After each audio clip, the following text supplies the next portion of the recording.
mugirutsi ni wewe byizigiro byanje ni wewe Yesu ni wewe nishimiye arasesekaye mahoro mu mutima wanje ni wewe nishimiye zokurorera neka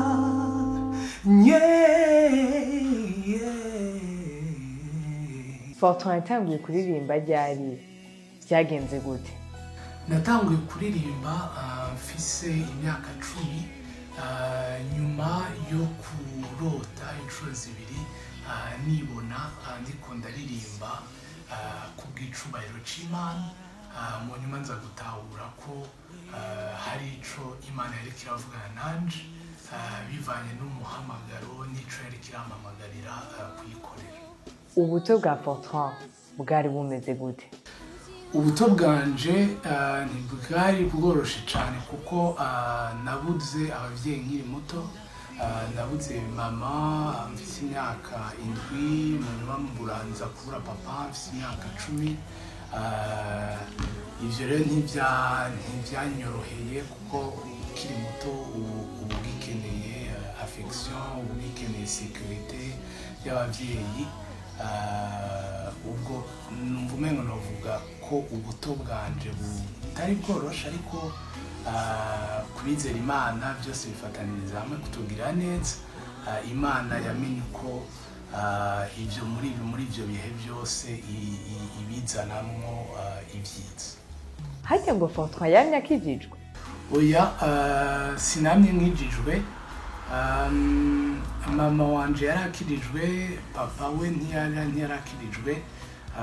Ubwo mama niwe yadutwaye ku nzira y'agakiza imbere yuko apfa. Hama rero jewe nza kugira guhura na Kristo neza mfise nk'imyaka 10. Mfise imyaka 10 niho nakirijwe, niho nakiriye Kristo nk'umukiza. Wotuyagira ingene wakoze indirimbo yawe ya mbere? Indirimbo yanje ya mbere nayikoze nkiri muto cyane, nibaza ko nari bise nk'imyaka 13 entre 13 na 14 yitwa Icete. Yari nibaza ko gushika n'ubu ari indirimbo mfise cyane ku mutima kuko inyibutsa intango zanje, amadebi yanje. Mu buzima busanzwe wowe ukunda gufungura iki? Indya nkunda ni indya principalement z'ikirundi, harimo ubugari, isombe, ibiharage n'izindi. Hagacabamo rero n'indya z'ikinyafrika en general, izitwa pundu n'izindi, n'indya asiatique ndazikunda cyane. Haba mu ndya européen ndakunda salade, ndakunda icitwa lasagne, nibaza ko ari ivyo. Regret ya mbere ufise ni yahe? Regret nkunze kugira kenshi nukuba tutaragiraniye ibihe vyiza n'abavyeyi banje mu biteramo canke mu bikorwa nkunze gutegura canke bakunze kuntegurira. Ico ni ikintu regreta cane. Kado ya mbere wahaye madamu wawe atazopfa yibagiye ni yahe? Bon, kado nibaza ko noba narahaye madamu atazopfa yaribagiye. Sinibaza yuko yoba ari materiel, ahubwo nibaza ko hari abana batatu dufitaniye, Nathanael, Teira na Eden. Iyo nibaza yuko ari kado atazopfa yaribagiye, kandi nibaza ko twese buri munsi tunezerererwa. Igafe ya mbere wakoze wibutse n'ubu gitwenga ni yahe? Ari ubuguru nakoze nkiri muto cyane, peut-être nkiri nko muri primaire, mu ntango za primaire. Nari umuguruguru cyane, vraiment nari umuguruguru cyane. Hariho n'ukuntu abana twigana nawe amerera nabi gatoya kuri international. Ubwo nibwo buguruguru nibuka nka twenga. Hama narakunda cyane gukina umupira. Ico nibaza ko abantu benshi batakiza, ariko narakunda cyane gukina umupira. Nibaza ko ibyo ari byo bintu bibiri nibuka nanje umva nyene binyibukije enfance yanje, kandi bikanantwenza rimwe na rimwe. Ni yahe instrument ya mbere watanguye kuvuza? Ninde yayikwigishije? Bon, instrument natanguye kuvuza nibaza ko ari piano. Yari piano. Hama ntawa proprement dit ntawa yinyigishije, kuko nafata umwanya munini mu ma vacances pianota. Novuga ko ndi autodidacte en grande partie, ariko hari abantu bagiye baramuta notion nk'uwitwa Hubert, yari umubanyi twabana muri quartier Zeymet. Sino umwanya munini nibaza ko nabaye autodidacte. Burya kuresha umuzungukazi ntiyo byarakoroheye?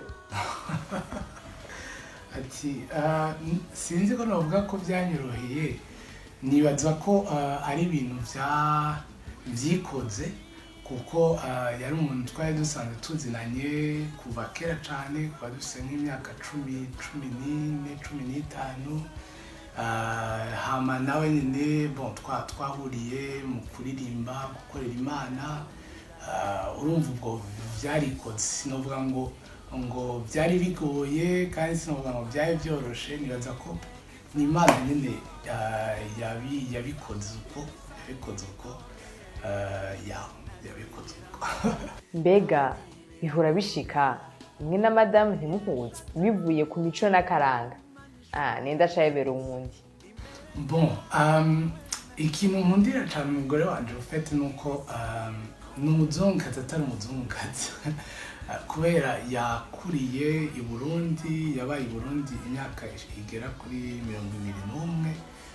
Urumva ni igipande kinini c'ubuzima bwiwe, donc arazi imico y'ikirundi. Novuga mbese ko ari n'umurundikazi somehow, kuko ibi nakora nta muzungukazi ndambona.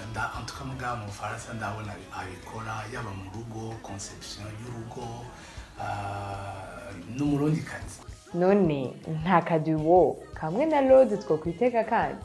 Oui, gukorana yindi duo na Lord, oui, pourquoi pas. Nibaze yuko tuzoraho ko Imana irongora ibintu, mais nibaza ko coba ari ikintu ciza yaba kuri jewe no kuri we, kandi nibaza ko tucifuza. Kuba muri kure na kure nawo muvukana nta gahinda yabatera?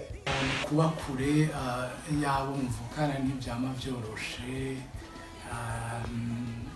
Habamwe kubakumbura cyane. By the way, no kuba kure y'abarundi ntibyama byoroshe. Kuba mu gahinga kanyagwa nande ntibyoroha, ariko umuntu aragerageza rimwe na rimwe akazarasimba yaba i Burundi, kubona umuryango no kubona abarundi, kuko umuntu aba bakumbuye. Gospel yo mu Burundi uyibona gute? Gospel mu Burundi mbona aho yarejo atariho iri uyu munsi, kandi nkanayipfuriza kubandanya itera imbere. Abantu tubona bon harabaye epoke yacu, n'abandi rero ubu batufatiye mu ngata, kandi mbona bakora neza. Icifuzo gusa nibaza ko twese tuba dufite mu mutima nuko igihe cyose tugenda twavansa, dutera imbere, twiga, tugatanga le meilleur de nous. Ico rero nibaza ko ari responsabilité y'umuntu umwe wese, ariko en général ahantu gospel iri ndabona ari heza. Mu mahanga byoba byoroshe gukora umuziki ino ntivyama vyoroshe, kuko bisaba ibintu byinshi, mais surtout ikintu nibaza ko kiba gikomeye ino ni ukuba ufise expertise, ni ukuba uri umuntu uzi ibyo ukora, kuko uhura n'abantu bazi byinshi kabisa atari domene yawe byo guca intege. Muri kariyeri yawe ni igiki wamye wifuza gushikako n'ubu kikiri mu ndoto? Ikintu nibaza ko nipfuza kandi ncifuza kikiri indoto ni ugufasha abandi baririmbyi bari inyuma yanje kugira ngo ntibaze bahure n'ibibazo je noba narahuye nabyo muri parcours yanje. Aho rero nibaza ko imwe mu nzira yo kubikora harimo créer peut-être un label yobafasha. Ico sindashobora kugishikako ariko nibaza ko Imana izomfasha kugishikako. Hama harimo rero no gukorana n'abaririmbyi batandukanye barurangiranwa namwe nkunda. Gukorana nabo nibaza ko ari ikintu Imana izomfasha gushikako, kuko nivyo nshitseko uyu munsi sinari nzi ko nobishitseko. Imana ni byose, Imana irashoboye. Nta migambi yo kuba pastor ufise? Ati umupango wo kuba pasteur, oya nibaza ko kuba pasteur ntibabipanga, kuba pasteur ni umuhamagaro. Hama nibaza ko ijambo ry'Imana rivuga ngo l'obéissance vaut mieux que les sacrifices. Kubaha, kumvira biruta ibimazi. Rero nibaza ko igihe Imana yompamagara muri ubwo buryo nzoyumvira, nzokubaha, ariko n'umuhamagaro si ikintu upanga, nta mupango umugani wawe ko waroye gusezegera upanga, ni ikintu uhamagarirwa. Abafana bawe twitege iki muri uno mwaka? Ikintu nemerera abantu bose badukunda, badushigikira, badusengera, no kubandanya umuntu abasyamva uko Imana izobimushoboza. Nyuma y'iki gikorwa twise ni wewe, hari ibindi bikorwa byinshi bije inyuma. Hama banadusengere, turafise imigambi mu mutima yo kuzoza kubana n'abarundi mu bihe byiza byo guhimbaza no gutazira Imana. Badusenge kugira ngo Imana idufashe kubishikako. Ibisa n'ibikomeye mu maso yanje nabyo bigira amatwi kandi birakumvira. Nta musozi uba munini imbere yawe, kuko atana kimwe kitagushobokera. Ibisa n'ibikomeye mu maso yanje nabyo bigira amatwi kandi birakumvira. Uri Jehova Shalom, mahoro yanje, no mu mipfunda isumbera amahoro ashitse. Ibisa n'ibikomeye mu maso yanje navyo bigira amatwi kandi birakumvira.